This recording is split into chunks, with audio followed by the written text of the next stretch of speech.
And we're live. Look at us. It's Friday. It's 9 p.m.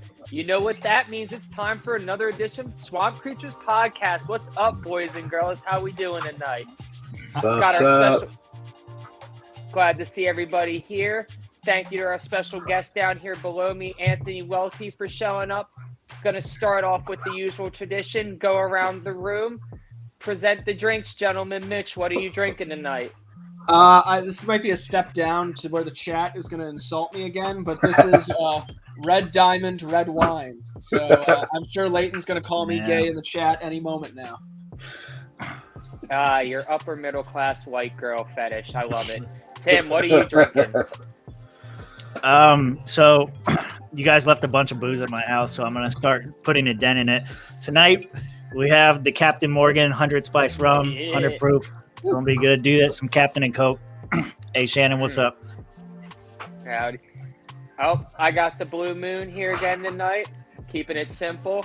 And last, so that way we make it easy to segue into things. Anthony, what are you drinking? I'm drinking some IPAs from Cigar City Brewing tonight. Florida beer. So being out from the Pacific Northwest, I love getting my hand on, whatever local beer I can as I travel around the country. It's one of the perks of the life. Nice. On the road to liberty. Nice. Yep. Which ones do you got? Well, I'm excited to try this one, actually. I'm going to go to this one next. The White Oak.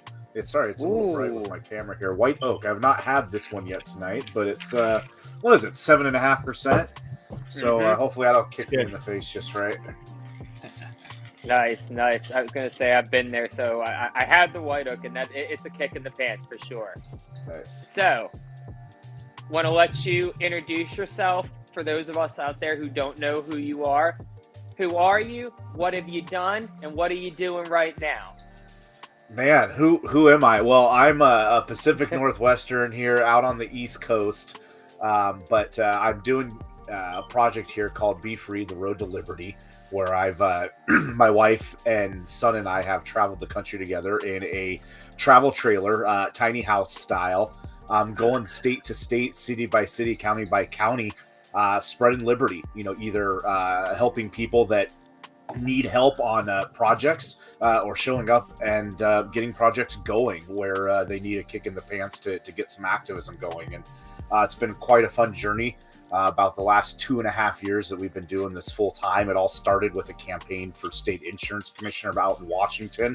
That in good fashion, like most libertarians, I didn't win, so I had to parlay that into something else. And I had the pleasure of working for Spike Cohen. I did the bus tour with him in 2020. Traveled the country twice with him, running the day-to-day events for the bus, which was a lot of fun. Made a lot of good relationships and got to see. Really see liberty in action all over the country, and it's kind of what propelled me to go to leave Washington on this tour with my wife and I, and of course now we're all the way out here on the East Coast. We spent 4 months down in Florida with y'all.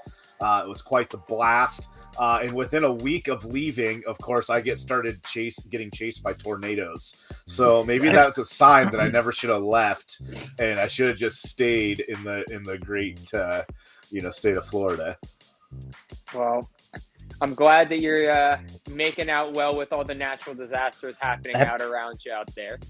Where are you planning on ending up? Are you just going to stay on the road forever, or are you going to pick a place? Oh man, that's a conversation that even my 6-year-old can recite line by line at this point because we've had it so many times. We don't know. This week when we get chased by tornadoes, we were all in on looking at Tennessee, and all of a sudden we're like, all right, we might want to pump the brakes on the tornado alley here for a second. So. We're not going back to Washington. Washington has no freedom.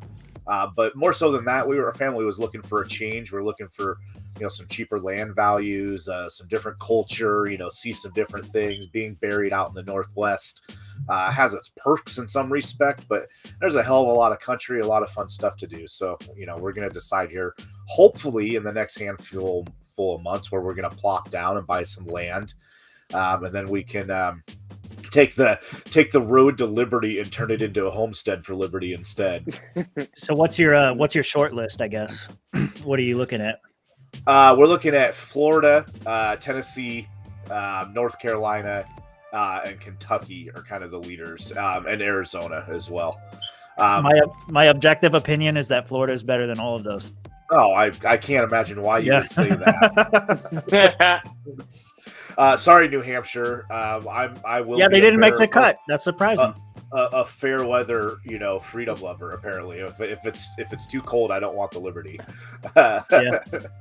That's why I keep on saying we got to have another libertarian utopia. That cold sucks. Yeah, though. So one of the things that's interesting, of course, is like as I've traveled, it's been really eye opening to see what this union is, right? The Republic of 50 different states, and how legitimately from state to state you have to pick and choose what freedoms you do or you don't have, and it's frankly kind of heartbreaking because my wife and I and my family, we've worked so hard to put ourselves into this position to where we can do whatever we want right now, and I literally can't get what I want.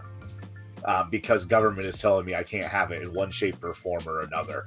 But that just helps drive me further to work harder, to try to help more people, to build more liberty, to create more liberty in spite of government. And I'll be damned if I'm going to let them put their boot on my neck. Yeah, right. My white pill for you there is just find a remote area, like you were out where we're at, and there might be some laws in the city and the county and things, but there's no one around to enforce them. So do they really exist? Yep.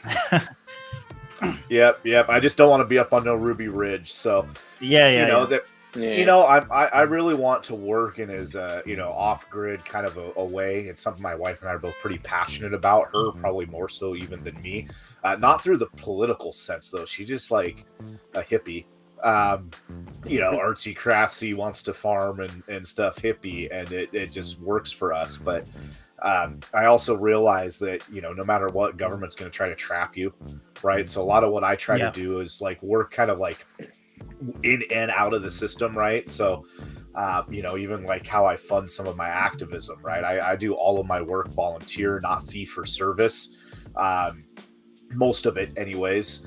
And in doing so, I don't have to report any of the money I take in as donations as income, right? So I get to dodge taxes, and I'm certainly not getting rich. But Biden claims that he doesn't want to tax anybody at makes less than $400,000. But we all know in the next year, $40,000 a year is going to be like $400,000 with inflation. So he's coming for us one way or not. That was kind of the Jedi mind trick he did to us by telling everyone, only about 40,000. But real quickly, you got tricked? You mentioned. I'm sorry. I think he's trying to trick all of us, but we are too wise. The Jedi mind tricks only work on the weak-willed. Yeah. But you mentioned going around the country with Spike Cohen on the bus tour, and I remember I attended the tour here in Orlando. But I would love to hear more, like what that really did for you and what kind of influence. It sounds like that had a really great influence on you. I think what the funnest thing for me was to. Let me think. I want to answer this. For me, it was great because I was working with a caliber of people that were pretty excellent, right? A lot of the people that were on the Joe Jorgensen's campaign were volunteers from the LP. This wasn't a Republican campaign. It wasn't being run by outsiders. It was people inside the party.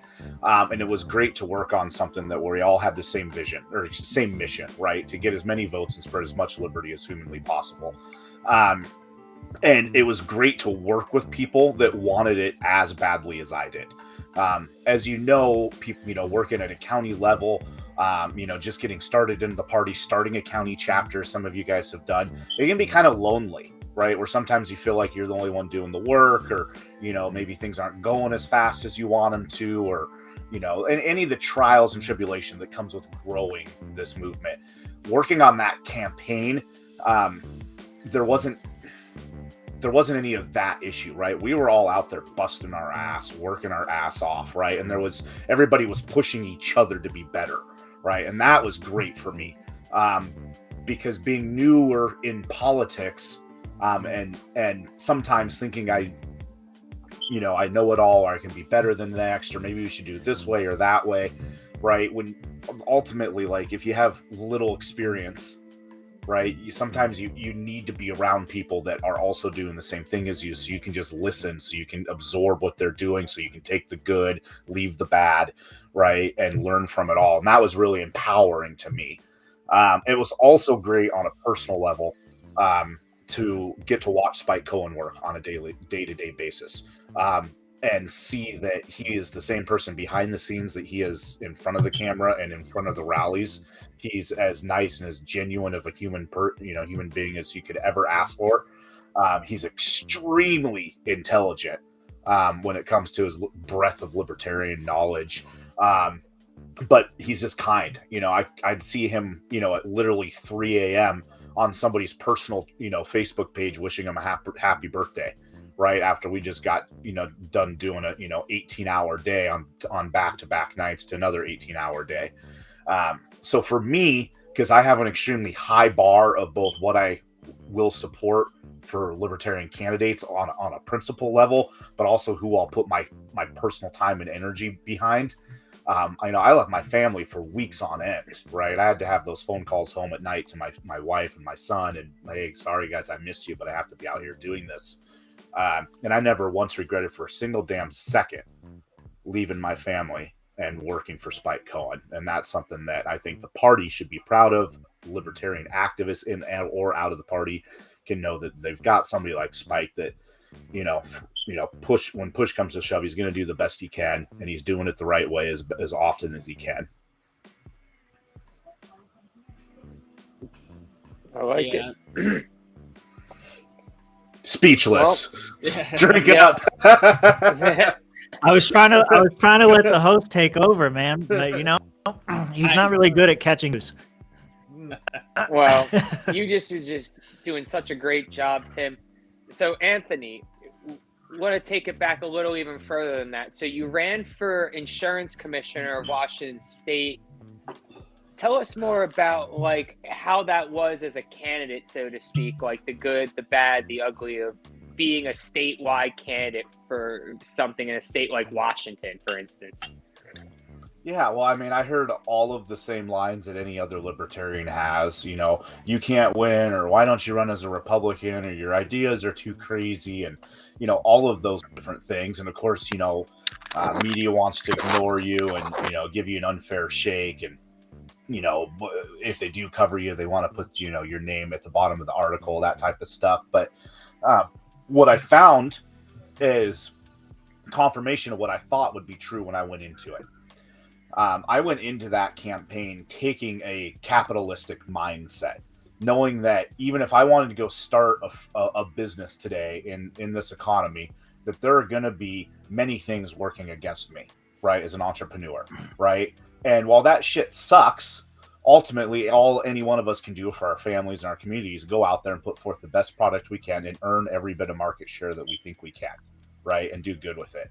So I went into the campaign with that mindset, knowing that it was corrupt. And instead of, internalizing it and letting it make me angry, I let it motivate me. And I literally started picking off one or two of those issues at a time and being like, okay, this is how we're going to beat this. If media isn't going to pay attention to us, how are we going to make them pay attention to us, right? And by the end of the campaign, I was getting endorsed by radio stations. Multiple different radio stations in 2 different states. So there's a lot that can be done by simply putting in the work, running real, high level, high effort campaigns. And that doesn't mean that it needs to be at the state level, right? There's ways to do that at the local level. It doesn't mean people have to go nuts and quit their job like I did to do it. But we can think smarter, and instead of having this loser mentality of why we can't win, we can start going out, taking some game theory and beating their fucking asses, right? This is the game generation, right? We can go out there and play them at these games, right? And get market share. And that's what I did out in Washington. We got 324,000 votes in a statewide election, 13.5%. I obviously did not win. Winning was going to be, effectively impossible, even for a Republican in the state of Washington, let alone a Libertarian. But what I did was I took 40% of the Republican base in a single cycle. And when I lost, it fractured their trust in the political system, and their trust in the Republican Party. Many of the people that I came across and I did outreach to, inherently were the anti-Obamacare types, right? Because I was running on a free market insurance platform. And when they saw that a Libertarian had all the right ideas and was out there doing the work, being a legitimate candidate, it created a trust and a genuine respect and appreciation for the ideas of liberty, right? And instead of seeing me as the guy that shouldn't even get a vote, they were giving me their money. I raised $87,000 as a first-time candidate, and they were volunteering. I had 50 people show up at my kickoff party, and this is for state insurance commissioner, a race that almost nobody knows even exists, right? And by the end of it, when I lost, they saw a multitude of the same reasons we know why the system is broken, and it just opened their eyes for a little bit, and they're like, "Holy shit, he's right." And it's not just about the free market stuff; it's also how this system works, and that was a huge win. I know there's a lot of them that walked away from the GOP at that point. They're way more open to voting for our candidates up and down ticket. And you know what? Maybe some of them are Libertarian now. Maybe some of them are a little less. That's up to them, right? They got to figure that out on their own time. But I know that we planted those seeds, and it was incredibly impactful. Yeah, that's how I've always viewed those larger races, those statewide races, or those particularly hard ones to run, is a good recruitment tool, a good way to put a message in front of more people and show them that there are alternative options and there are other things you should consider. And there's a different way to look at it. It doesn't have to be left, right, red, blue. There's another way. And yeah, so I think you did a great job in that sense. Mm-hmm. I think the most important thing is just being consistent in our ideas, right? If you're consistent, people will start to trust you, right? And they might not agree with everything, but they'll start to believe you. And we know everybody hates politicians, right? Everybody hates politicians. It's like used car salesmen, lawyers, and politicians, least favorite people in the world, right? So all we have to do is make it easy for them, and they'll vote for us. And if you tell them the truth, you make their lives better in some way or another. It's really that simple, and our ideas are easy to do that, right? Yeah. And real quickly here, too, you mentioned really stressing a lot a free market alternative to healthcare. And that really is a tough position to take in the place that you were running. So this might be kind of a softball question. I'm sure you've answered this a lot. But, how exactly did you answer that question when it would come up on the road? Because I can't imagine that would be, something easy to convince your typical people in that part of the United States of, something not done by the government. Yeah, well, the number one thing I stressed was the volunteerism angle, right? I didn't want to go in there and tell people what they couldn't have. I wanted to tell people what they could have and how I'd help them accomplish that, right? So even from like a Medicare for All standpoint, I never told people that they couldn't have Medicare for All. I'm not going to punch somebody in the face, take their golden goose, and tell them they can't have it. What I told them was that if they wanted to come up with a program that 80 million people wanted, that I would help make that happen for them, right? And we could make an opt-in Medicare for All program. Simply opt in, right? And that there's ways to do that in a voluntary society, right? We talk Bill Gates, we talk Bezos, blah, blah, blah, blah, blah, blah, blah, right? And some of them were more skeptical than others. Some of them were like, oh, well, yeah, okay, if it's opt-in, that's fine. And I'm like, all I'm talking about is making it so that you can get what you want without forcing other people to have what you want. And that what that does is it makes us more peaceful, right? And so this conversation is different in online than it is in person in a small group versus a one-on-one conversation with somebody that you've known for months versus somebody you're having a first-time conversation with. And that's hard, right? I don't know that there's one perfect campaign strategy for how to address that. I think it's the human aspect is the best way. I won people over on that through a consistency in that mindset that I never took the other team's side. right? I was always on everybody's side to try to make it peaceful, right? And people saw that from one topic to the next so that they believed that I wasn't just bullshitting them and saying, trying to sell them on something. It's like, no, if we apply these principles equally across the board, we can all inherently get what we want, right? And that worked very well there. Mainly, though, I think why I had success with the independent things was specifically that I didn't get drug into having debates about Medicare for all. I talked about how ways to actually reduce costs up front, and the conversation never even came up. Right? I very rarely had to talk about that. I could talk about, they tax hospitals and medication, right? And that we shouldn't tax medication. If medicine shouldn't be for profit, then we should stop taxing it. Right. And all of a sudden, independents and liberals are like, oh, well, that makes sense. And I'd be like, well, yeah. And we should be able to import generic drugs and these, corporations shouldn't get, patent law protections so that we can't get generic drugs to market. Right. Like, oh, all right. Yeah, that makes sense. Right. And all of a sudden that we're talking about ideas instead of us arguing about how we disagree. And again, that's just it's tricky. It's a case by case situation. You have to take your best guess at who you think you're talking to. And what I try to do from a social media standpoint is I tried to talk mostly about solutions. I tried not to tell people that they couldn't have things because I just don't know that that's how a voluntary society would work. And I think that's kind of what I'm angling for. And I tried to focus on just things that would make people's lives better. And that it seemed to do well. Yeah, man. I got some questions about candidates, but go ahead.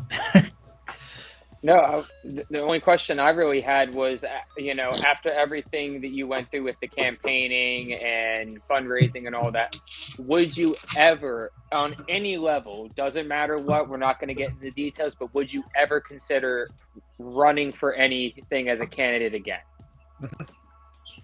Yeah, absolutely. So you're already thinking about it. Which one? Yeah.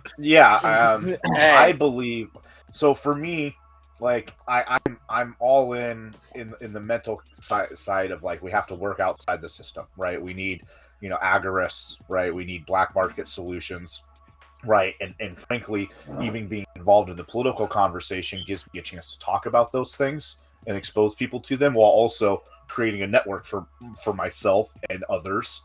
Right, and bringing people together that agree on certain things and be like, hey, how about you guys get to know each other, right? So there's a bit of a network building that comes with building campaigns that I think feeds into that outside the system market. But I also think that we can't walk away from the legislative battlefield and the political battlefield. I think we need to be fighting on multiple fronts. And, excuse me, there's an IPA. For me, I'm playing in both arenas a little bit, and I hope to, whenever we buy land, if I could get so lucky to buy land in a state that was completely free, in a county that was completely free, then I'd say tell politics to fuck off. But that's not likely to happen. And shit, there was one city or county I was looking at that had the right building codes that we're looking for, but they're a dry county. And I was like, great, I'm going to go in there and have to overturn these alcohol laws. Day one, right? So is it that you can't have alcohol, or you just can't buy it?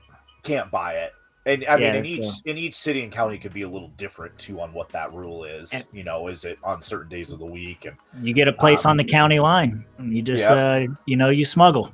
Yeah, yeah. But I feel like inevitably, I'll likely end up going super localized whenever I buy land, is just city or county level type stuff. To look for unincorporated, man. Yeah. It's awesome. Yep. So hopefully we got a few years from that, though. I also, one of the reasons why I did well in my campaign was I wasn't disingenuous in any shape or form, right? I was credible in the sense that I have an insurance background and I could speak with knowledge and authority on these topics and subjects, but I earned trust over time being engaged in the political conversation and being a lifelong Washingtonian. So whenever we do buy land, You'll probably see me at their meetings a lot and starting to work on initiatives and things of that nature. Yeah. But it will be a couple of years before I would ever raise my hand to run for office, because I don't think that's the right way to do it. I think you can, you could change a lot with initiatives, and I'd love to get into that process. I think there's in some areas, there's some really easy numbers to be worked to where you could just start redlining laws from the outside. And I think that's pretty appealing. And I think I'd like to learn it, and work on some projects with it, and help increase our activist skill set, my skill sets, right? I've never started and built an initiative from the ground up before in a local level. And, that shit that, as a third party, we just don't have as much institutional knowledge, right? We don't always have as much experience. And there's some in the party that absolutely do, right? But not in every county, right? Yeah. There's counties that have never run an initiative. And, I know that there's ways like back home in Washington, we got Spokane County Libertarians. They were working on an initiative to decriminalize psilocybin mushrooms, right? And that's pretty cool, and they were working with a lot of lefties, and it was going over pretty well. I'm not sure where it's at now, but it's just exciting to see. It's like, hey, we don't have to be elected necessarily to be engaged in this conversation. Right. Yeah, you just talk about freedom. It's that simple. Oh yeah, and you push whatever you can to try and bring that freedom to everyone and anyone you can. Mm-hmm. And I mean, each state's got kind of their own thing. Like, we're going through that sort of situation right now with constitutional carry here in Florida. There's a lot of people not technically in the political spectrum who are, pushing real hard on different legislators right now to get this passed or get a special session or have Ron DeSantis magic up another miracle that he seems to have in his back pocket every now and again. So we'll see on that, but kind of turning over to what we're doing now, Anthony. So you're kind of started your own program advising candidates. Do you want to talk more about that a little bit? Yeah, well, I knew that I wasn't going to be running for office again for a little while, and that I wasn't going to be local to one area for a while, so I can't do the initiative thing, right? And it's like, okay, like how, if I have this energy and desire to help the movement, how can I do that? And I start thinking, okay, what am I good at? What do I enjoy? And I have a background in teaching and coaching. I was a corporate trainer for a big bank back in the day. I've worked on projects overseas and trained corporate level employees, but I also teach jiu-jitsu as a hobby. And I want to actually open my own jiu-jitsu academy. That's what my true passion is to teach and coach jiu-jitsu, which is about both teaching the technical side, but also the emotional and physical and mental empowerment end of it. So what I wanted to do was kind of take some of those passion and skills for teaching and coaching and apply them to something that I'm both good at and I think is important, which is running for office. So what we're doing is, instead of me finding one candidate to work for and being their campaign manager, what I'm trying to do is spread the love as best I can and to help as many people as I can. So we do an ongoing mentoring program where I work with candidates on a week in and week out basis for about an hour to 2 hours a week, and basically helping them build their campaigns, train their staff, help them develop ideas and plans. And it's less of a this is Anthony's way of doing it, and this is how you run a campaign, more to helping them ask the right questions, giving them somebody that they can come to when they have, either resources they're lacking. A lot of candidates, most of our candidates are first-time candidates. They've never run for office, right? They don't necessarily know how to set goals for their campaign, or how to look up what win numbers are, or how to get data and all these different things. So I'm trying to help them through that process so that their runs for office are more impactful than they might otherwise be. And also so that it's a more pleasant experience for them, so that they either have a better chance of winning now, or so that they want to run again later, right? And it's going to hopefully level up their entire team a lot quicker. I think it'll take some of the pain and suffering out of running as a third-party candidate. And frankly, we're just under-resourced in this party. Our campaigns are understaffed. It's a long uphill battle. We never have enough of what we need, and this is just my way of trying to, put a piece into the puzzle and just try to help. So we've got 5 different candidates right now that we're working with. We got 4 down in Florida, which was not by design. I hand happened. right. Coincidentally, I handpicked them. But I'm also, working up with another guy up, Travis Bull up in Minnesota, independent up there. And I'm really enjoying working with him as an independent, not as a Republican or as a Libertarian, but taking a different route as an independent, because I want to show him some support, right? Because he's still willing to take the road harder, the harder route to get to where our goal is, which is liberty. So, but it's great. It's a learning process for me. I have some good general ideas and plans and ways I think this can and should work. But ultimately, this is the first time I've ever built something like this from the ground up. So it's just a lot of patience with myself, and also learning how to teach people that I've had no relationship with. But it's really kind of like taking a little bit of like a personal development, career consulting type of a apparatus with a political spin, I guess, just helping people get from A to Z on their campaign. So let me ask you, you said that 4 out of 5 of these guys, and I know pretty much everyone except the one in Minnesota. Mm-hmm. What made you pick them out of all the other candidates that we had? Were these the only ones that you talked to and you just said they're all great and I'll take them all? Is it a capacity thing? You just don't have time for everyone? Or was it something about these candidates that really stood out to you that these are worth your time? Yeah, well, I had a little bit of a larger list to begin with, and I realized I was going to bite off more than I could chew, and I have to tell myself no, which I haven't done a good job at, but I wanted to make sure I didn't fail here. So I had to say no to some people. I also, with that said, I never turn down somebody's phone call. If they are fighting for liberty, right, and as long as they're not an asshole to me, I'm going to take their call and help them with whatever they need, because that's what I think that's what it takes to make this movement work. But so there's that part of it. I had a couple criteria, one of which was they had to answer the question correctly on my intake form. If they had to tell me, did they like Spike Cohen or Bill Weld better? And if they answered incorrectly, which of course none of them did, because the correct answer is Bill Weld, correct? Right, of course, yeah.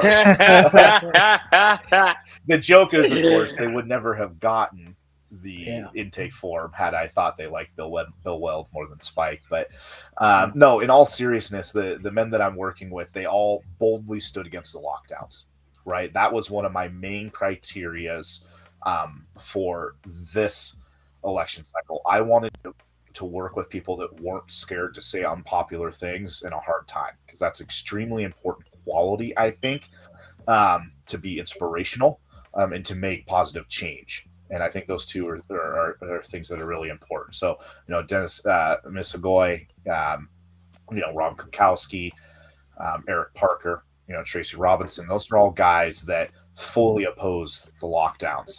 They fully oppose the vaccine passports, right? They support, medical freedom and things of that nature. And these are both issues that I think are important from a relevancy standpoint right now. But they're also important to me personally. And if I only have so much time, I want to make sure that I'm helping people that I'm fully aligned with, right? Or as close to fully aligned as can be. I don't have an 80-20 rule per se, but these guys are the guys that I'm willing to stand behind and put my time and energy into help.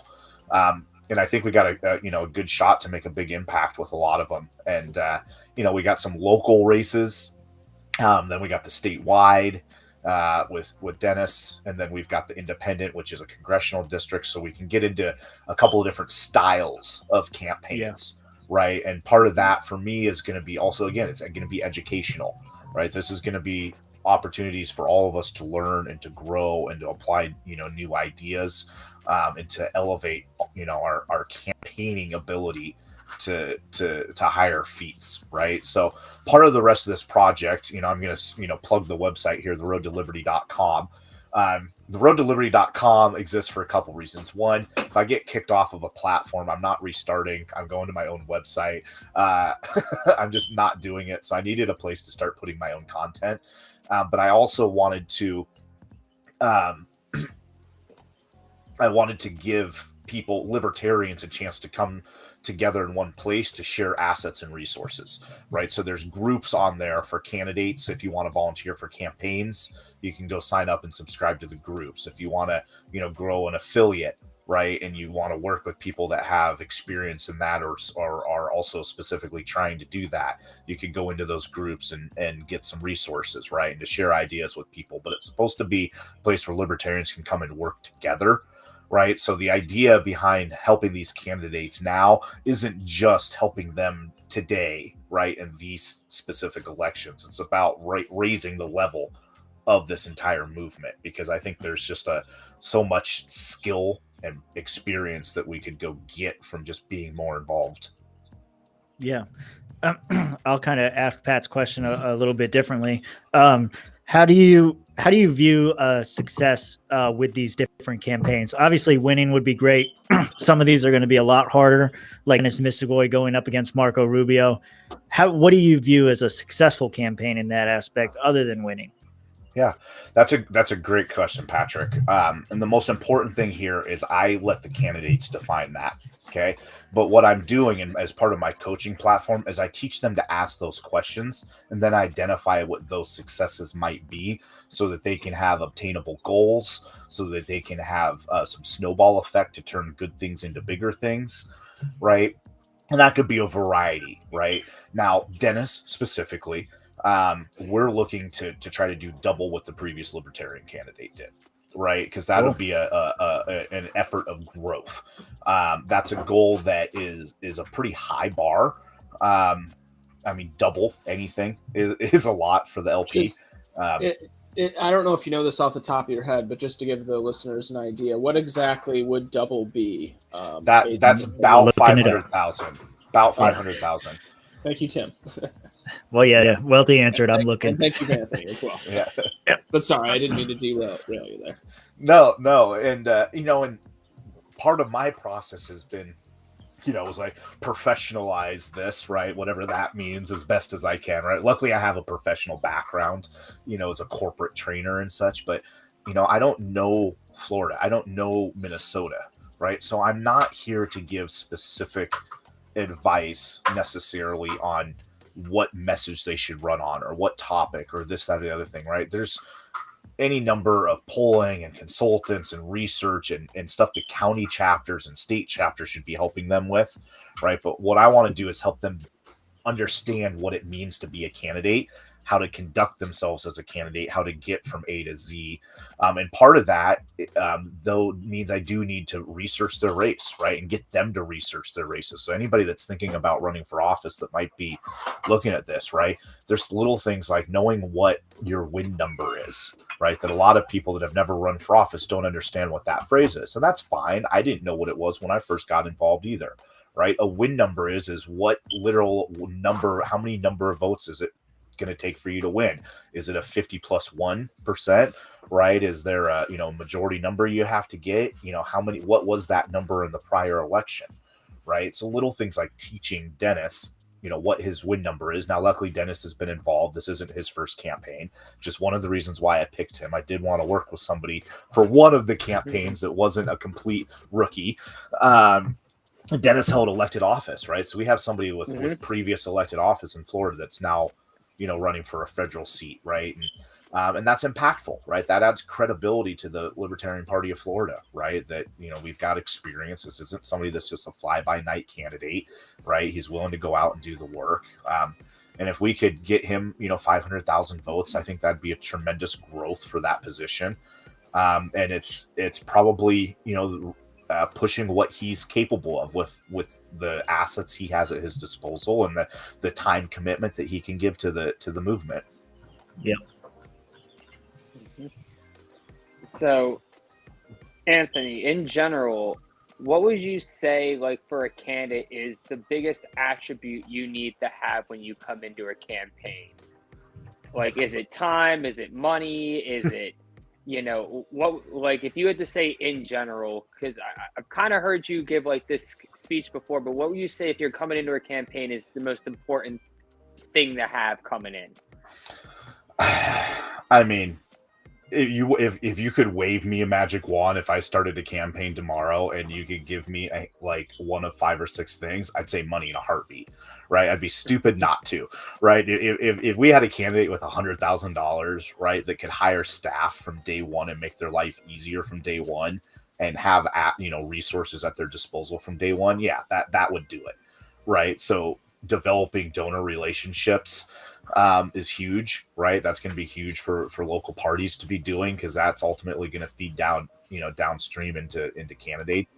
We might not be able to do that this cycle or the next cycle, but at some point, if we should be able to do that, right? Because we know our ideas are boss, right? We know there's money out there, even if it's devalued like shit. We know there are deep pockets out there. We just have to earn it, right? There people that have money aren't going to donate to lost causes. And they might donate to something that isn't necessarily going to win election, but they better, they're not just going to throw their money away and watch it burn, right? So, we have to earn it as candidates and as a party and as a movement for these people to be able to part from it, because otherwise they might as well just commit it to their own personal freedom, right? And because that's a better use of their resources, and we'd be stupid not to realize that. So if we can attack it from that end, give people a reason to donate, I think we can get to that level. But taking money out of the equation, time, the more time you can give, the better.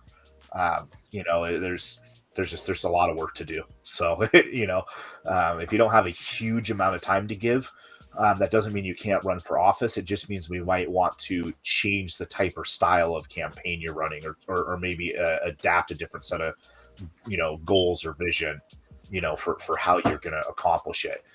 Because, I support things like paper ballot candidates, right? I think there's a great value to that. The guy that ran for the position in Washington before I did, he ran paper ballot. So it showed me what our baseline support was with no effort. It was 99,000 votes in a 3-way race, RTL, 99,000. So I knew that getting 324,000 was a tremendous growth, right? And that's data that we now have, right?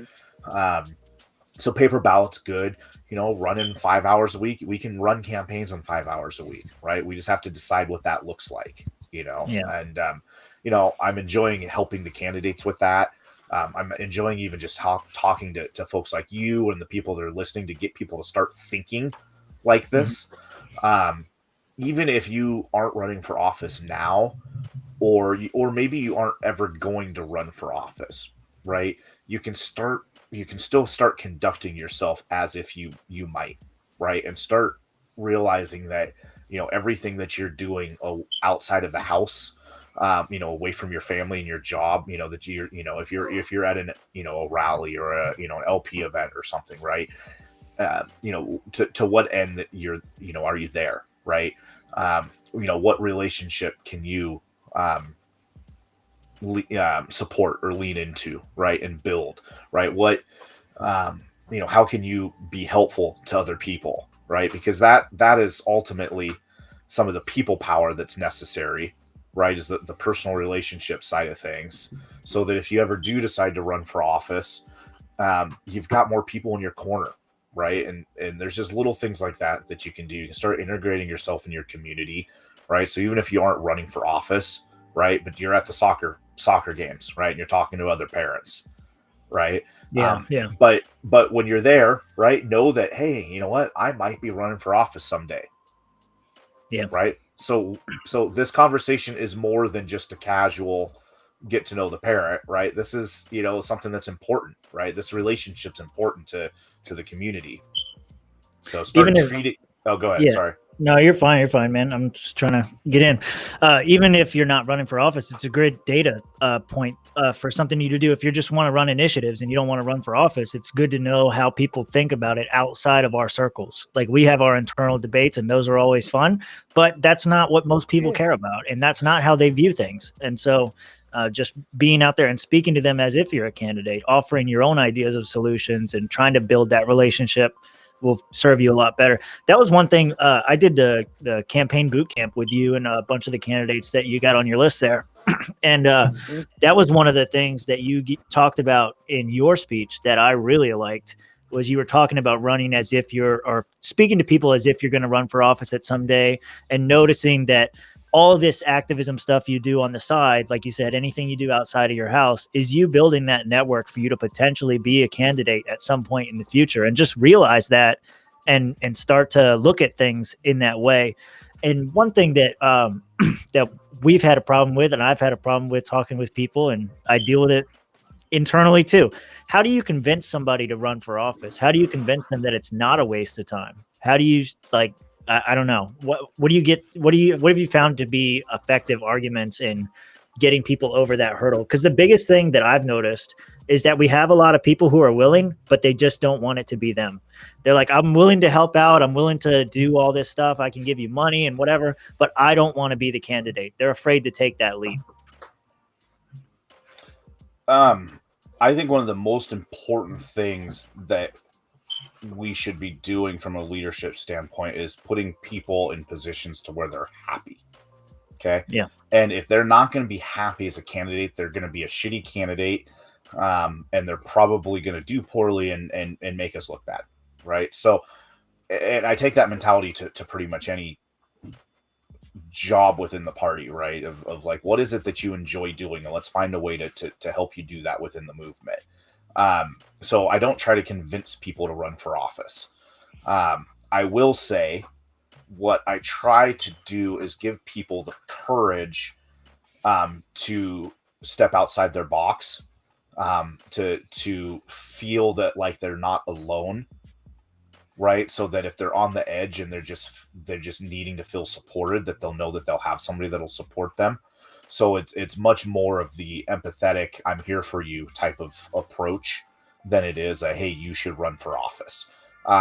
If people feel called to run, they will run, right? And if they feel like they can do it without support because they got a bone to pick, then they're going to do it, right? Anyway, some of us just have that, or some of us are just like, fuck you, I'm running even if it's just me against the world, right? Yeah. And those people are going to do it with or without me, right? The people that are on the edge don't need to be convinced to run necessarily. They just need to know that there's people out there that'll help them. And then it becomes a lot easier. Personally, maybe somebody in the party, maybe somebody with a political director title might want to be a little bit more proactive than that, and maybe do a little arm twisting and, be like, hey man, you should run for office. Like, I get that. It's just not really my role. Yeah, no, that's fair. Yep. So let's get into some fun stuff, because we've been real serious so far this show. So Anthony, how many states have you been to exactly on this tour? Oh geez, drink. Okay. So you want to go down in the gutter? We got to drink. That's how we get there. That's the secret. I think we're at like 15 or something now on the tour. I think I'm at roughly 25 in the last 2.5 years. Some of them I've been 2 or 3 times now, and all of them I've been via wheels, right? Not planes. Like, I have flown to places, but I've also driven there now. Like, I flew to Minnesota this week, but I have also driven to Minnesota. So we did, I did a full year in Washington. Then I did 9 months where we did, or 8 months, I think, where we did Nevada, Arizona, which is a very underrated state, by the way. Arizona, shout out to my Arizona Libertarians out there. You guys rock. And where we go, then California, and then Oregon, and then Washington. So we did that for a while. And then from there, we cut off on July 4th. We left the coast of Washington. I did the full little campaign announcement type thing and announced that I was taking off cross country. We went all the way from the coast of Washington all the way down to Key West, Florida. We were from the most westerly point in the continental U.S. to the most southeasternly point in the continental U.S. Over 5 months. And it was legit. I got to hang out with Stephen DeKayla down there in Key West. We kind of helped kick off a little bit of a Key West Libertarian meetup. They hadn't been doing meetups out there for a while, it sounds like. We helped host an event down there. So I can't wait to find an excuse to go back down there again now. Same here. I think we can put some on the book there, boys. Yeah. Oh, the good Awesome. old Conch Republic. Yes. So, 15 states. Anthony, which one was your favorite, and why was it the great sunshine state of Florida? I knew it, dude. Fucking knew it. Oh, yeah, Florida was my favorite, and it's, I think, Siesta Key Beach over on the Gulf Coast there was pretty fucking awesome, if I have to say so, guys. There's something about having one of the nicest, if not the nicest beaches in the country, an hour drive from my fucking trailer. People like to give me shit. You live down by the river, don't you? And I'm like, yeah, fucking sometimes I do. And it's fucking glorious. You're jealous. I live Yeah. I live an hour. I live by the river and an hour from the beach. Fuck you. Yep. All right. So, next question, and I don't get to ask this enough, and I'm really disappointed. And I'm gonna judge you on this, but opinion time. Is a hot dog a sandwich? Is a fucking hot dog a sandwich? Erica, is a hot dog a sandwich? Can I call a friend? Can I ask my wife what she thinks? Yes, you can. A lifeline. I'll allow it. She says yes, it's a sandwich. I don't know if we can trust her. Fucked up shit. Yeah. No, it's one to bread. How's it a sandwich? Thank you, Tim. Thank you, Tim. No. Yeah. When was the last time your hot dog bun stayed one piece of bread? When you Always. cooked my hot Mine dog over always that break. You weekend. cut your hoagie into 2 pieces? My buns always split. I think we Right? need. I think we need like. You heard it here You heard it I here don't know. first, ladies and gentlemen. Welty's buns are always split. My buns are always. Put that in the shirt. Oh God. So That's remember, gonna get kids, cut someday up you later. might run for office. Don't come on. Hey, well, Yeah, another you're not good wrong. lesson I got from the boot camp, which I've used to get people on our show, is hey, no one listens to these libertarian podcasts anyway, so you might as well get your wheel spinning, get your feet wet, and try it out. Hey, I mean, you're probably going to get more listeners than I did. I had 12 on my podcast, so maybe I was projecting. I don't know. Yeah, we'll do okay. Leighton, Uh, I'll answer that. Oh, boy. Leighton, the answer is always. The more Fuck the you. better. Terrible. No, both of you are wrong. You're Fuck both wrong. you, Tim. I will also- No, You can do it with Canadian bacon or pineapple or pepperoni. They're both good. No. when you add the bacon in there, regular bacon in there. I can put pineapple on multiple styles of pizza, actually, and I have no shame in telling people that. Absolutely. No. There are so many different ways you can put pineapple on pizza. You would be. Tim's already hurt, and I'm gonna just keep this going now. No. Yeah. Can confirm. All right. I must have said that to her. All right, never mind. Go ahead. Sorry. I don't know what Mitch is doing here. I was Alright, just plugging my computer in so that my computer doesn't die midstream. What a loser. All right. I mean, hey, at least I'm not some fascist who enjoys pineapple on pizza. There we go. Whoa, Thank you. Whoa, I'm playing whoa, that card. Yeah. Whoa. First Hey, off, don't put a hot dog on pizza. Then we're fine. Like the rest is up to Yeah. you. That Otherwise, sounds that's weird. Beyond wrong. We can all support no hot dogs on pizza. Yeah, I think we're good. All right, cool. All I'm right, we glad finally don't have found to some end- cultural unity here. I was gonna say, I'm glad we don't have to end this stream early tonight. Oh man, we would have had to gone into executive swap session in here. shit. So here we go. I'll put some dirt on the table. Let's go. Uh-oh. One of the things that I admire and I also don't totally understand about what you do, Welty. I guess I do understand it. I don't know. I want to hear your perspective. You pretty publicly came out and said, "Fuck all the party politics. I'm done with all that shit. You guys are all stupid, and I'm leaving, and I'm going to do my own thing." You didn't say it exactly like that, but that was the general takeaway. And seeing you at the convention, you were just like so relieved to not have to walk past those doors. And so what kind of prompted you to do that, and what is your mentality on that? And then do you think we're all stupid for sticking around? Oh God, you have no. I do not think you're stupid. I think everybody has to walk their own path, and I think that's extremely important. I walked away because it was the way I could find peace in my life. Sure.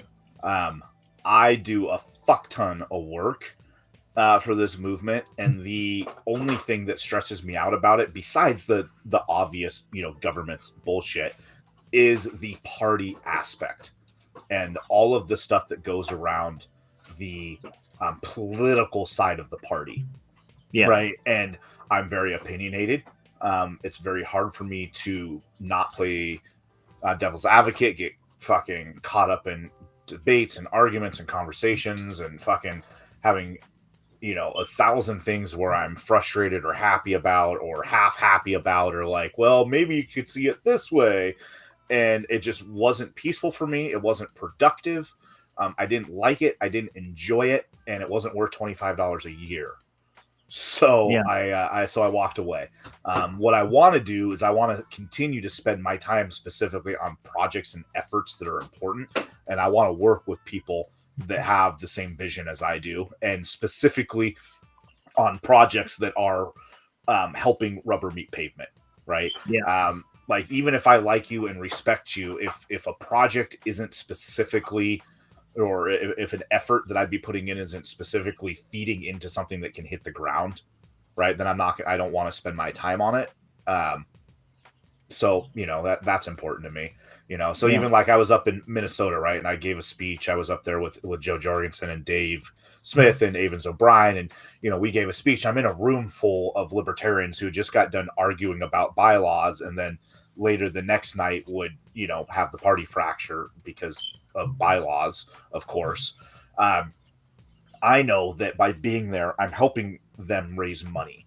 And I also know that party has been specifically good with their money. Chris Holbrook's done a good job. They put their money to doing outreach, and getting candidates on the ballots and things of that nature. So I know that by spending my time there, I'm helping candidates, right? And I'm helping them do projects. But I'm not going to sit in the business meeting and care about what bylaw is or isn't getting changed. I think we spend too much time on that. And I think the inner party struggle personally, and this is somebody that was opinionated enough to almost raise his hand to run for at large. Yeah. The inner party struggle is just burning man hours. It's just burning man hours. And I agree. And I couldn't do it anymore. I only have so many man hours to burn. I've got a wife I love. I got a kid that I love, and I don't spend enough time with them. I live in 200 square feet. You'd think I'd be sick of their asses. But I must love them, right? And I don't get enough time with them. So this is peaceful for me. I hope I was in Minnesota. There was some drama up there this weekend. I left. When I left, I was telling people, I was like, you guys have to find a way to come out of this peaceful, right? Because if we aren't peaceful in this movement, then we're full of shit, and our ideas aren't ever going to even come remotely close to what we think they are. Because if we can't even exemplify them and find a way to peacefully coexist. So that's where I'm at. Yeah. I'll drink to that too. Yeah. Alrighty then. I was just reviewing some comments about that period of time when you left, and it's interesting people's various perspectives. But hearing you explain it, it makes sense to me. I mean, I don't know what was going on with you guys in Washington, but I don't know. What you said makes sense to me. You want to spend time with family and focus on things that are important, and the petty drama really slows down a lot of stuff. I understand from the takeover perspective why we need to engage with some of this stuff to expose some of these bad actors and get them out of the way and that kind of stuff. But yeah, I'm ready for that, for the whole movement to really take that attitude where if you're only worried about taking me down a peg, then I got no time for you and I'm moving on because there's better and bigger shit to do. I don't want to waste my time caring about what some guy in another state who has no effect on his own state party, regardless my own state. Fuck that guy. I don't care about that guy. He means nothing. Yeah. I want to know what you're going to do to help me in Polk County or to help me in Florida. That matters way more to me. I hear you, Tim, and I mean, I've been doing a little bit of traveling over the last couple months to a couple different state affiliates, and it's just it's really funny the people who online or in like different chat groups will tell me to fuck off and mind my business and take care of my own house, worry about your own state. But, I get my house in order and I come to your house and it's a fucking pigsty. And, you wonder why we look, we kind of look a little side-eyed at some of these places. Like, PA was a great example,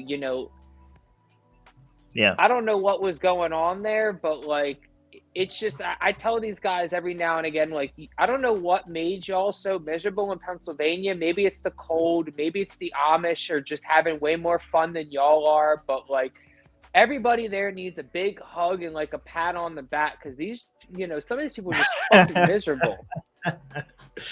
Yeah, man. Yeah. Well, I mean, even when I left the party, it was important to me to not shit on people when I left, because, two reasons. First off, let me be clear: I don't give a fuck about blowback.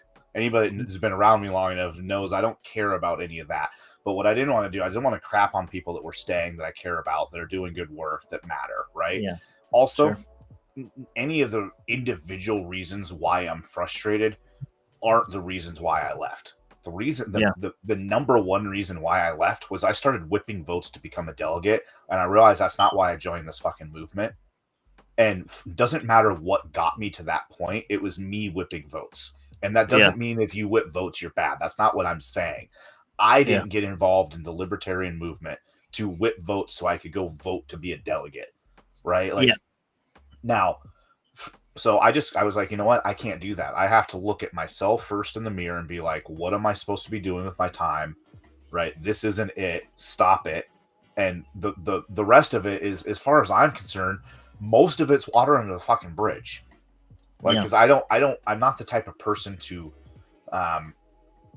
hold grudges necessarily, right? I'm not the type of person to necessarily, write people off, right? There's some things and people that I might not seek out to work with again, and there's some people I might not like, but for the most part, most people in this movement, we're all going the same freaking direction. And as long as the project that you have in front of you is working for liberty, and you ask for my help respectfully, and you're right, and we're getting like, let's go do it, right? Because ultimately, it's not about me, it's not about you, it's not about this party, it's about my fucking kid.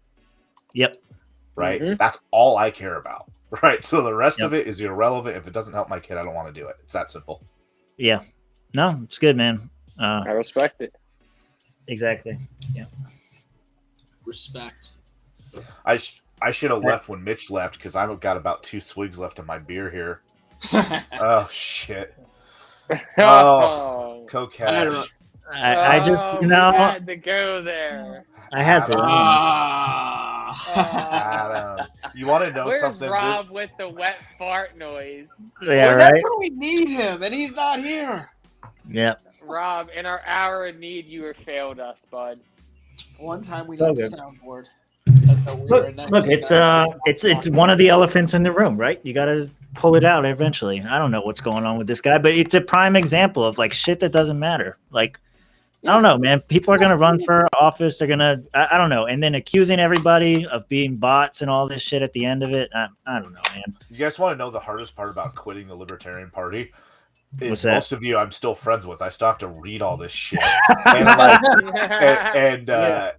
I really need to learn how to use my mute button on words. Yep. I think, what is it, David? David up in Minnesota. Goliath, And I got to meet him this weekend up in Minnesota. Nice guy. He gave a really good speech, short, and it wasn't necessarily the content per se.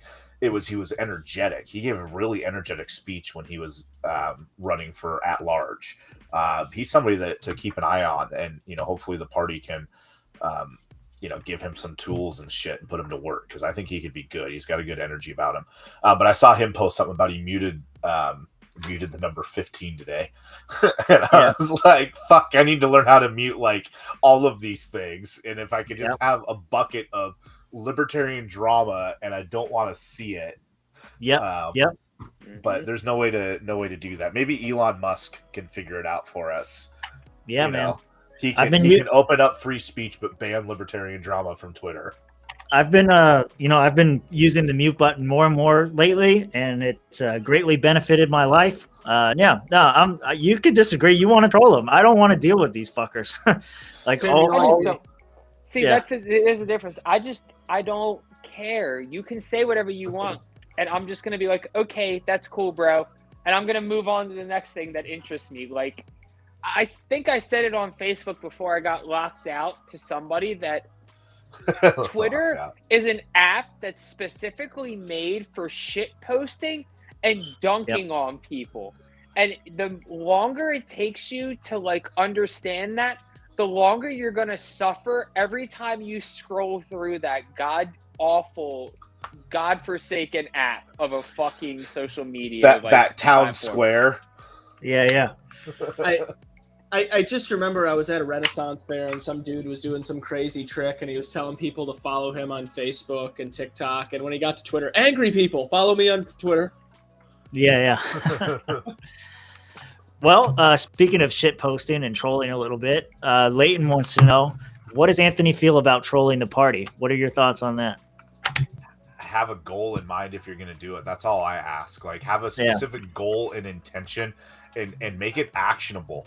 Like, I don't care what type of style libertarian you are, as long as you're thinking it through and acting on it appropriately to accomplish your goals, right? This is what I think. We are losing this fight by, hundreds of thousands of pages of new regulations each year, literally worldwide, right? Hundreds of thousands of pages of new regulation. There is no one way to do this shit. If there was, we would have already fucking figured it out. So all I ask is, let's take these things that we think we are good at, because not everybody's good at trolling. I'm not that great.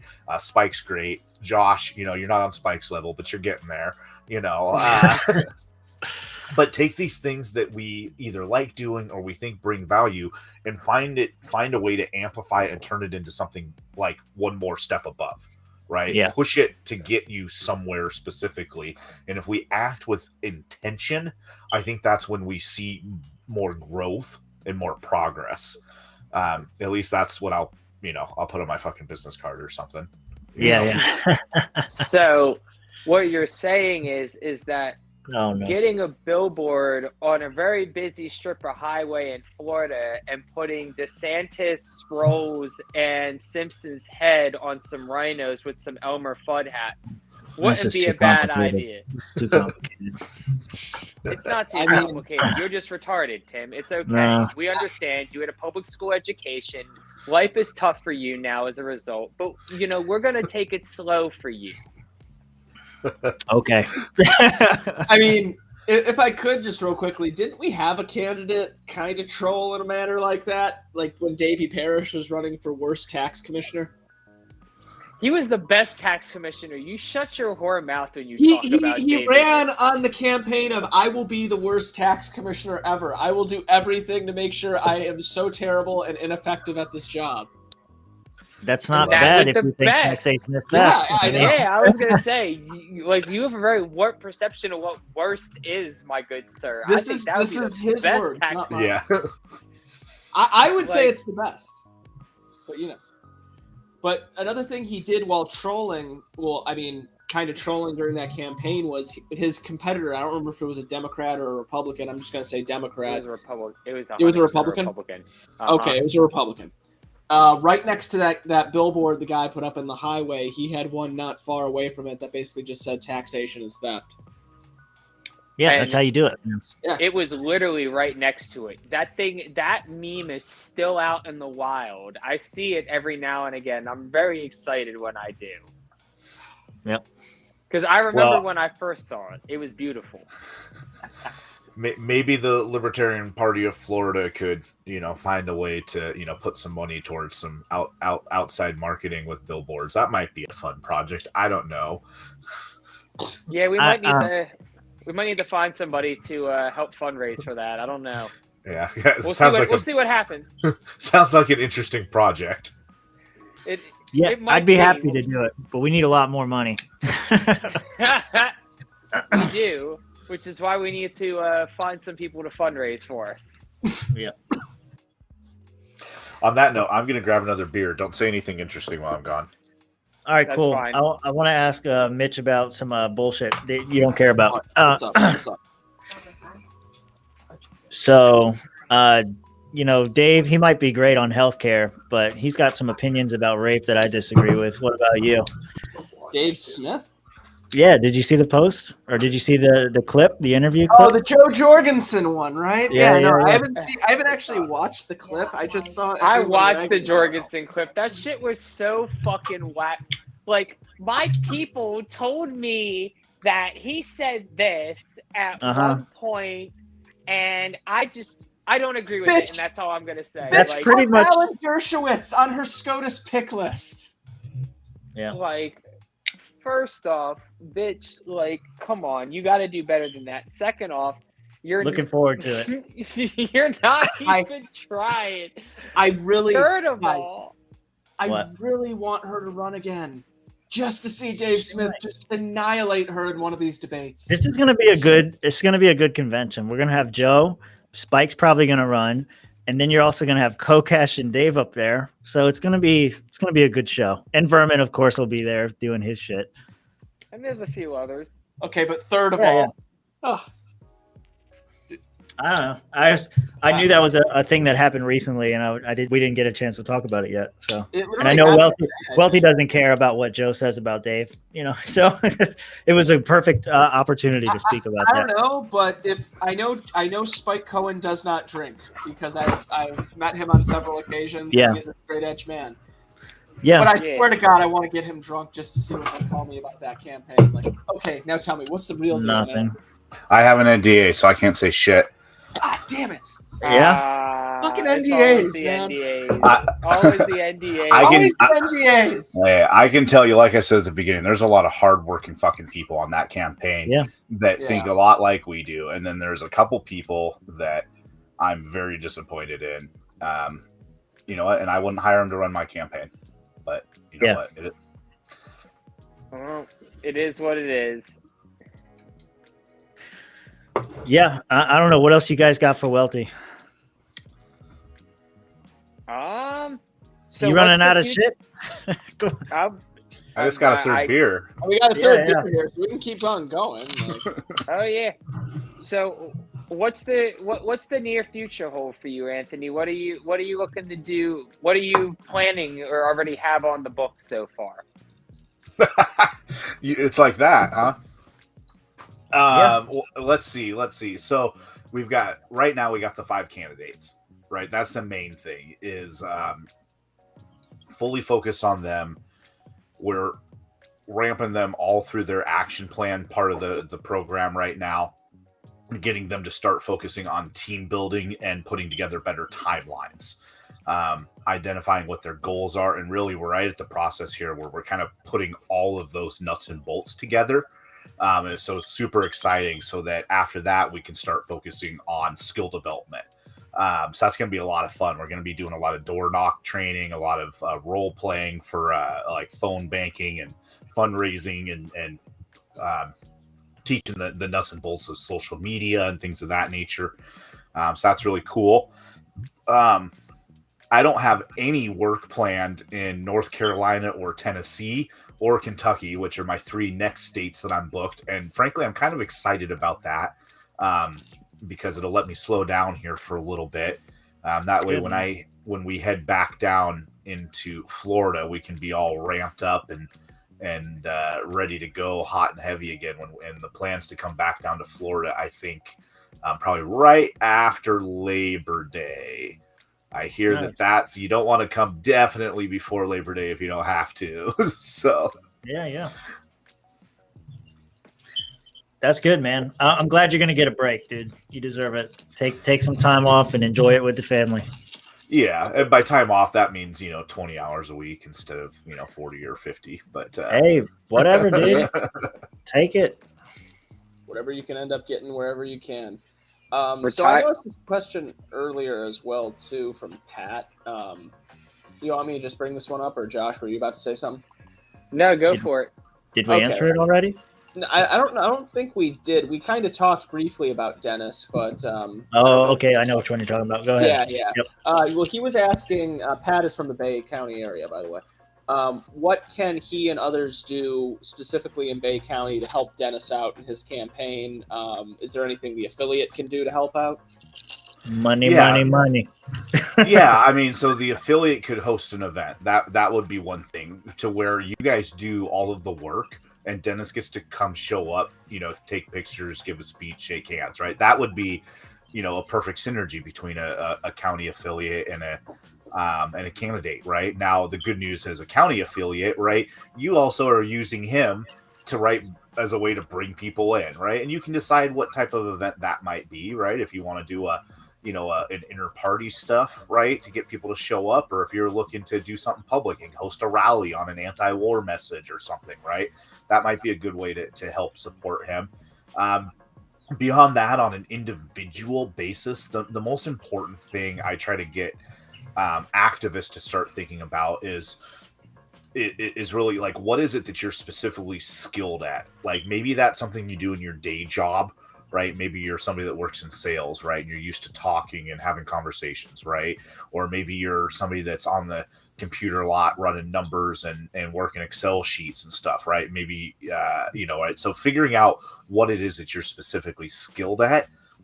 And then from there, there's 1,000 jobs on any campaign, right, that we can find a way to put those skills to use. And sometimes it's not one position, it's that your skill is helping other people in their positions, right? And you're, collecting information and giving it to different people, right? So that they can use it in their graphics or in their press releases or whatever the case. So find out what it is that you think you're good at. Ask yourself that. And also, what do you enjoy doing within the movement, right? What is it that, you actually enjoy about this, right? Do you like going out and talking to people, right? Do you enjoy that? Or are you more of an introvert, right?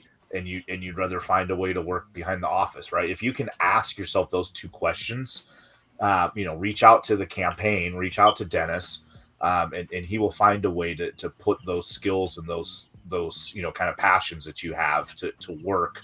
And really, the whole point behind this is, as corny as it sounds, is we're individualists, right? We literally can't do this by ourselves, right? Many hands makes for light work.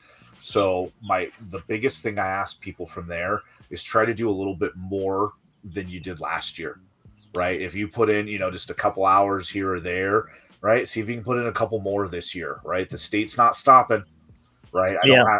Right. Let's realize that and take this for real, right? If we don't want a violent revolution, if we want a peaceful solution, a peaceful political solution, we are going to have to go out and make it happen.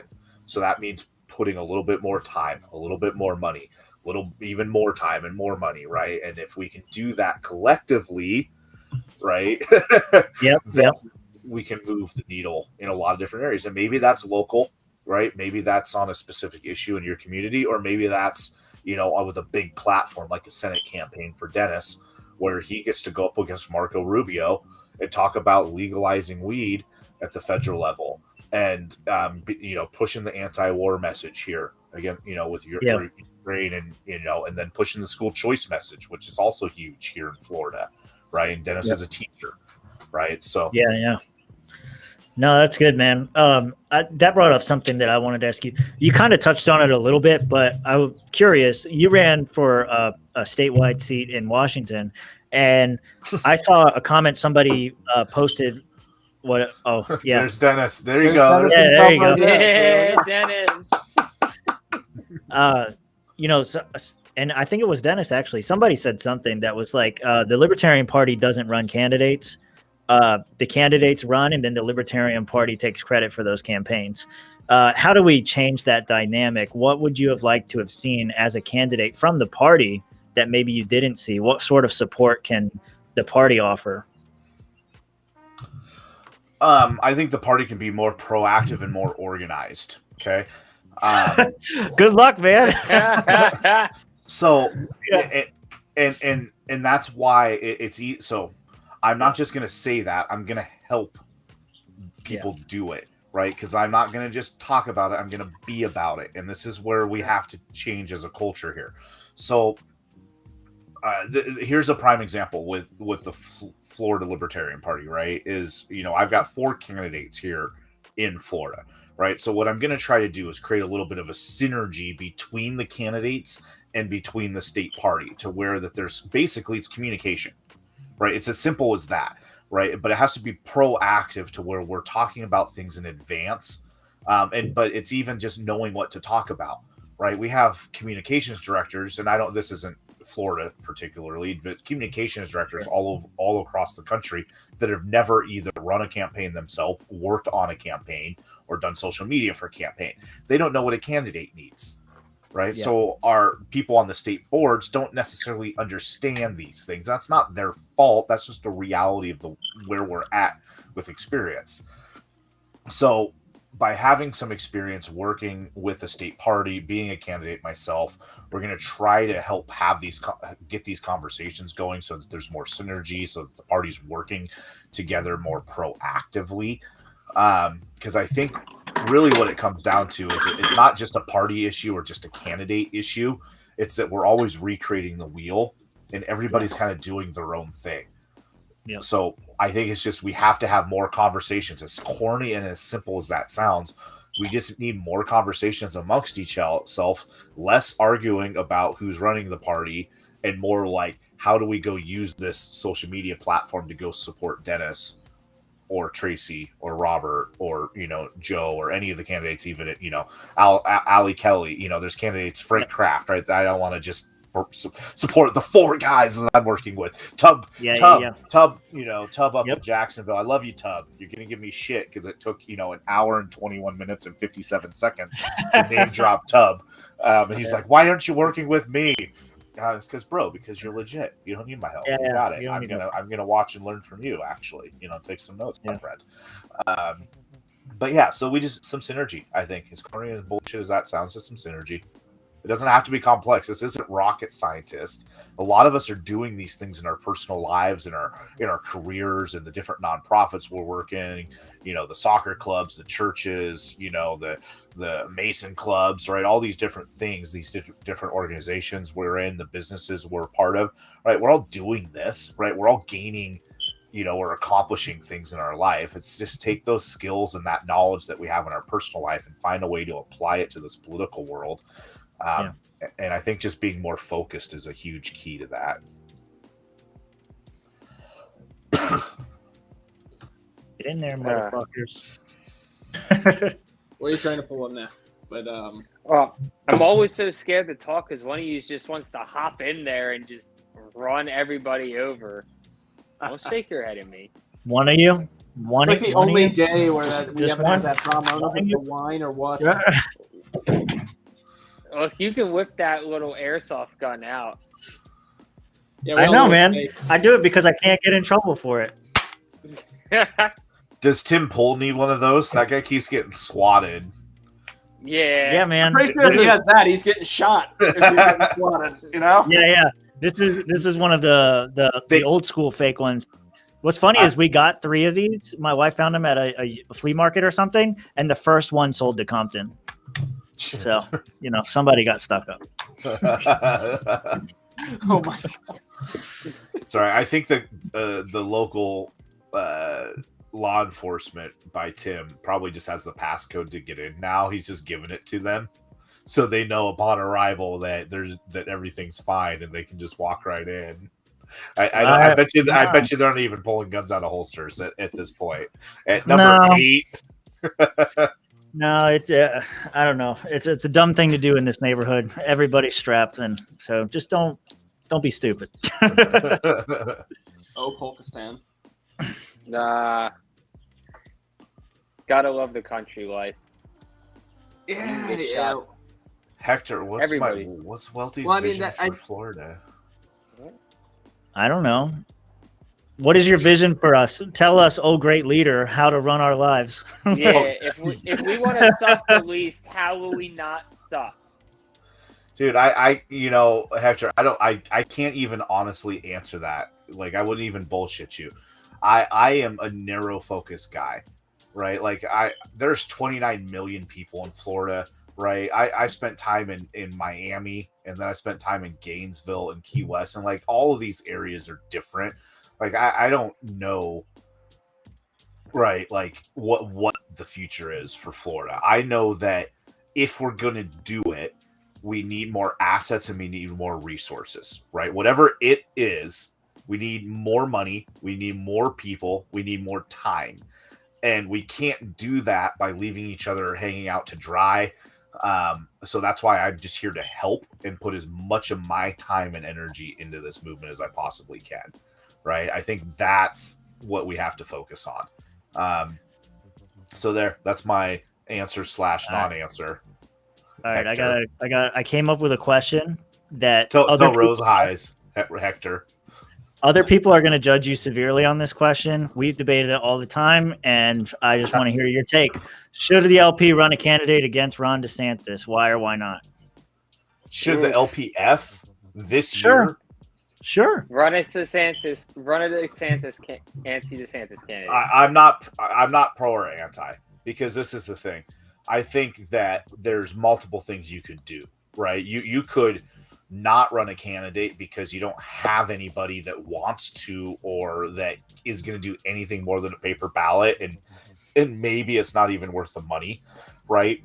Or maybe you have somebody that wants to run on a single issue, right, and challenge DeSantis and use the platform of running for governor to push the issue for constitutional carry and defend the guard, right? Maybe that's what they want to do, and there's an apparatus there to do that, right? So for me, it's all about what does the person want to do, right? And is there a way that governor race can help accomplish it? And if there's not a path to do that, then the governor race isn't the right tool to use, right? Yeah. So, I mean, being from Washington, and Jay Inslee, who's had governor powers for like emergency order One powers of the worst. for like 760 some fucking days now, right? Like, I don't hate DeSantis out here. I also realize that DeSantis is a pandering fool in many ways, shape, or forms. He's given bonuses to cops. He's given bonuses and raising salaries for government workers, right? And doing all kinds of different things. So like, I get the whole, he didn't lock us down and there's a value there. And I get the view that he's not great and we should run somebody against him. All right. Who do you want to run, and are they ready to run, right? And what is it they're trying to accomplish? And if that makes sense, then let's fucking do it. If not, let's do something else. Yeah. Okay. That's probably the most reasonable answer we've gotten. In my opinion. Yeah. Otherwise, we we think we think too hard. This like when I was a kid, my best friend Matt, he doesn't listen to Libertarian podcasts, so he'll never hear this, right? He hated that I was always devil's advocate. Like, he fucking hated it, right? And that's what led me to libertarianism. And I often find, even within the libertarian movement, I just inherently end up somewhere in the middle, right? And it's like, because I can see value to different angles. And for me, it just comes down to situational awareness. Is it time to throw the ball or run the ball, right? And it doesn't mean you can't win with either, but what's the best move? I don't know. It depends on the coach and the players and the team. Right. Ooh, Yeah. Football analogy. I like it. Yeah. Oh, touchdown. I'm on the hunt for new sports teams. Libertarianism and the lockdowns has kind of wrecked professional sports and even college sports for me. But I'm still a sports fan. So I'm kind of like, I don't want to root for the home teams anymore in Washington because they all pandered to the wokeness and the lockdowns, but it's not just them; it's the whole league, you know. Yeah, I was gonna say, just changing a team with like the NFL or NBA, I feel like you still got all the other stuff. So it's like, dude, we started watching NASCAR. We started watching NASCAR. I went that direction. Ooh. I'm like, NASCAR? Why? Because I have a 6-year-old who likes cars that go fast and turn left, apparently. Yeah. Super fast. They turn left a lot. They don't understand, man. They don't have kids of their. Well, Tim understands, kind of. Yeah, sure. Yeah, it's simple. Mitch I'm the says only I'm one yeah, here who kids. doesn't It's get simple. It's simple. It's Yeah. just kids. Yeah, Yeah. it go fast, it go left, it go zoom. Yeah. Like that's Well, that's how what I all mean. 4-year-olds It's simple. practice. It's simple to understand. It's fun. It's thrilling. There's an accident every once in a while. I'm just thinking of that episode of King of the Hill where Bobby and Joseph go out of their way to get Fox unblocked on Hank's TV. That way they could watch NASCAR, and all they're doing is watching the crashes. It's the best Like, part. that's Whoa! yeah. Isn't that Yeah, what crashes NASCAR are is all great. about? It's like hockey. You're not there to watch hockey. You're there to watch the fights. You know, I got wrecked on hockey. The first game I ever went to, there was like 6 fights. And there's never been that many cool fights ever since. It's always Yeah. been like 1 or 2 little ones. I'm like, I'm waiting. What game did I know you why go that to? is. It's because the league fines them a lot more now than they used to if they get into fights. What? What? Oh, okay, Not- okay. Well, what's up? What's up, Josh? What's up? No, it's just because they changed the rules now because it's mandatory now everybody wears a face shield on their helmet. And if you have a face shield on your helmet and you start a fight, you get an extra 2-minute instigator added on to your penalty. So it's a 5-minute for fighting, a 10-minute misconduct. Plus you get a 2-minute instigator penalty, which affects you because now your team, instead of it offsetting penalties, so you just go back to 5-on-5, now it becomes a power play and your team's on the penalty kill because you just decided, hey, I'm going to be the one to throw the first punch because the fuck-ass league, which is a bunch of bitch-ass fucking hoes, decided, hey, we're going to make everybody wear face shields because, you know, we're scared. Like, when did we start being babies in pro sports? But, you know, that's not the fight I want to start tonight. I don't know, but you went bitch ass ass. You were talking about all the shit with like, different like woke teams and everything, and the NHL hasn't betrayed me yet. So go Red Wings. There you go. What? Yes. Dude, The best player you got on your team is Stevie Yzerman, and he's fucking the general manager. How you guys many? are screwed. How many Stanley Cups do you have? What team do you like? We have 2, and that's all that matters. Ooh, We have the- 2. That's nice. That's Look, cute. we were the Oh, only boy. team to beat the USSR when they came to the States. Y'all got your asses You talking whooped. about Miracle? We made them want to quit in the first period. They came back because the fucking league told them you're not getting paid if you quit, pussies. So There's they're like, only fuck it, one we're going to team. get our asses beat for another 40 minutes. You see, Welcome we to brought you Broad on Street, for unity, and now we're only bringing more division onto all of our hosts. Brought in the sports, and all of a sudden the show crumbled. It's like the opposite of everything. We all thought sports was keeping society together, and now You remember we were talking about earlier those things that I don't care about, that I don't participate in? Here's one of them. The or sports just things. sports in general. Look, this is the bread and circus that our people need, Tim. Yeah, Dude. is it? Let them eat cake. And sometimes like I want to go be distracted. You know what I mean? Yeah. Like I Yeah. don't want to deal with Sure. politics all the time. But Yeah. like you talking hockey, so Seattleite, right? We got the Kraken now. It should have been the Seattle Metropolitans, number 1. No. That's what the people wanted, and instead they came up because that was like old school. We had a kick-ass jersey, but the team's like, no, we're gonna name you after this fucking giant octopus. But legit, that's all political corruption. We lost our Seattle Supersonics, our NBA team, to Howard Stern and fucking Clay Schultz, and we had fucking a guy that would bring back the Sonics to our team, and they were blocking it in Washington, and it was all because of a crony deal with the old stadium that they wanted to keep and refurbish and put a bunch of money into and all kinds of shit. So not only do we not get a basketball team, we lost a free $1 billion stadium. They were going to privately build a stadium and gift it to the city. They But were now going to pay. Now you got climate change pledge stadium, bro. Yeah, and because Bezos Is that really in the name? Seattle knows that's Yes. Yes, Climate it Pledge really Arena. Is. This is Seattle, bro. yeah. These fucking Bezos. It's the losers. only way. It's the only way he can save face because the hardcore Seattleites hate him. The socialist Seattleites hate Bezos, which is stupid because Bezos is from Seattle and he started in a fucking garage. And he's the American dream as far as capitalists are concerned. Like, granted, yeah, he takes advantage of the system, but who fucking doesn't? Right? Like, at this point, like, he started in a garage in Seattle and they hate him because he sold books and got rich. Right? And so now he named a stadium Climate Pledge because they can hate him less.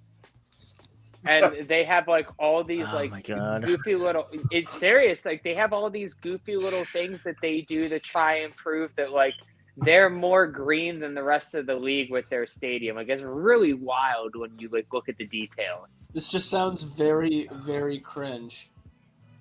Oh, it is. Like, in the world of sports, it's like Dan Snyder, Washington, like Commanders cringe. Dude, it was so dirty. It was just so many backdoor deals and bullshit. And the thing is we could have had both. Like, if they could have just got out the way, we could have had both, and it would have been fine. And it would have been probably awesome, right? To have two, like, state-of-the-art, like, entertainment venues in downtown Seattle. Instead, we got, you know, a homeless industrial complex where we're spending tens of millions of dollars a year to funnel money into fucking people shooting heroin and taking shits on the streets in downtown Seattle, because they're fucking helping it happen and making it worse intentionally. So that's the fucking corrupt government I come from in Seattle. Josh, didn't we have something similar like that happen with Miami and the Miami Marlins stadium, except we ended up using a fuck ton of taxpayer money to build that stadium? Not only do we use it, so we use $600 million of taxpayer money. We eminent domained a huge chunk of what I believe was Little Havana, like way down in like near like the middle of buttfuck nowhere, Miami, that nobody goes to, and we just completely fucked up the infrastructure down there with like how we had to like reconvert the roads and highways to make it accessible, and nobody shows up. Nobody was going to go there. Nobody cares. You know, they put a $6 million statue that they ended up moving out and trashing, like, after fucking what's his face Jeter bought the fucking Marlins a couple years ago. Like, yeah, like that was actually a huge way I could, like, when I was working for like my old company, I used to be able to get that Liberty conversation started because it was easy. I was talking to sports fans. Oh, you're going to the Marlins game? Yeah. Isn't the stadium fucked up? They use $600 million in taxpayer money. That's why all your taxes are fucked up. They have an extra fucking percentage on the sales tax. Like, maybe that's not true, but it gets the conversation started. Like, goddamn, I am paying more to live in Miami so they could build a big ass stadium that nobody goes to. Like, it's the least attended stadium in the MLB on a regular basis since it was built. I also am going to make the point that the Marlins logo looks so stupid. Mitch, let me make a better point for you. Texas A&M in their 2017 season had Texas A&M, a college baseball program, had a larger attendance record than the Miami Marlins. Wow. What's considered technically a large market pro sports team in one of the most lucrative sports in professional North American sports. Wow. Meanwhile, Patrick just offered to take all of the LPF to the Marlins game for $5 a person. You guys saw that, right? That's how I read that. Yeah, man. I agree. That reads, I will buy all of LPF $5 tickets to the Marlins game. Man, the deputy treasurer is really looking to spend the funds this year. I like it. He's going to give it as an in-kind donation. What if we're doing outreach at a game like that, doing petition gathering or doing a sign wave with a message, right? Something that's pertinent to out there, and then you all go to the game and have fun, right? That's a way where you can miss some business and some pleasure. You do some outreach, right? And you do some marketing, right? In an area where maybe you've never done marketing before. Yeah, I think we actually talked about that recently as in a couple months ago, but we were talking about doing like a membership and petition drive at like a Miami U game, like going to like a Miami U FSU game and just doing a rally of like, membership signups and re-registrations and, getting candidate petitions signed, because we're in a year where we could get that kind of like, we're redistricting. So, the whole state can sign petitions for like state candidates and shit. It just happened to be that the U played like shit this year. So it was like, hey, nobody's going to these games. It's a waste of time. Heard that. Fucking Hurricanes. Yeah. Sports ball, Tim says. Fuck this sports ball. He brought out the blade. He says, no more sports. Yeah, Tim's our most aggressive swamp creature. Is he about to threaten one of the chicks? Yeah, I don't care. I can hear him. McNuggets to me, yeah. Yeah. He's gonna threaten the chicks, but they're all McNuggets where I come from. Do it. These are the only sports I care about. Okay, these are chicken nuggets, soon to be chicken tenders, and how we make those farm to table. Step 1: don't give them names. Oh no, I want to name my chicken nuggets before I eat them. Yeah, man. How do you turn that into this? That's what we need. That's what we need to learn. Fuck all this shit.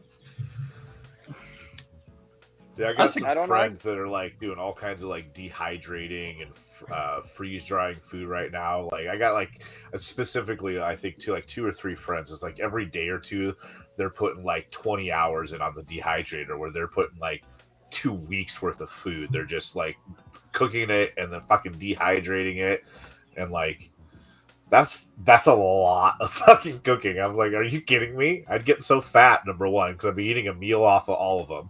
Yeah. Well, that's what's nice about dehydrating it. At least with certain things. I don't know if this is like with everything, but I know that it helps it last longer. So like you get a lot of mileage out of that sort of stuff, especially when it comes to rationing. Yep. All right, fellas, I'm ready to wrap this sucker up. Unless y'all got something you want to throw in here. You got nothing? Nope. You guys are terrible. Do plugs and We got plugs. call it a night, I guess. All right. We'll let Anthony go first. How about that? The plug? Okay. TheRoadToLiberty.com. I already got it. Don't worry. Boom. Right there. Yeah. Bam. Use the hashtag #BeFree, because that shit's legit, and that's what this is all about. And we got to be free in spite of them. Like, don't matter what they do. Find a way to be free in your life. Help others be free. That's what this is all about. If you want to help candidates, get in touch with me. That's what all of my time and energy is on right now, is helping candidates out, helping them get elected, spreading their message. So if you've got time, energy, skills, resources, assets, money, get in touch with me, roadtoliberty.com, and we'll see you out there. Awesome. Mitch. All right. Go check out my Twitter at MitchConnorJLo. I think I'm finally figuring out this whole Twitter thing, kind of slowly but surely. I got a new follower today, I think. I'm pissing off New Hampshire Libertarians, so I think that's a good start. Yeah, infighting. That's how we do it. Infighting. Woo! Yeah. Hey, All Tim, right. you got it queued up? But I do. I'm ready. Also, Yeah. Go check out 1776swag.com for all your Liberty merch. Right now, we have no tax and free shipping completely, so go take advantage of that. What? Hey, everyone. Let me take a minute out of your time to tell you about a company I love. And Don't forget drip and that is cannabinoids. drip Why cannabinoids, not? of which I have been basically vaping on all night here. And if you go buy something from them, use code word at Mitch, MITCH, for 10% off at checkout. We just like to poke fun at Mitch for that one. Vaping is so Honestly, much. it has been the greatest thing because you've given me an excuse to shill. Yep. And you guys are now shilling for me. Yeah.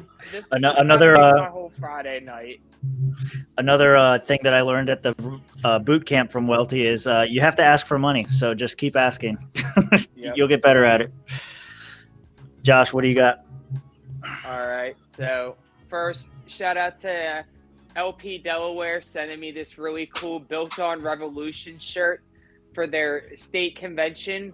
I'm sorry, convention didn't end up being your state convention's theme, but No one's sorry. Built on Revolution was a really awesome, one to win.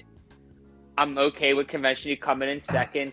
I'm off Facebook now, so come check me out on Twitter, Halafka for Florida, and hopefully sometime in June, I'm going to be doing a show specifically to talk about my run for chair. So be on the lookout for that. I'm going to have more information coming down the road soon.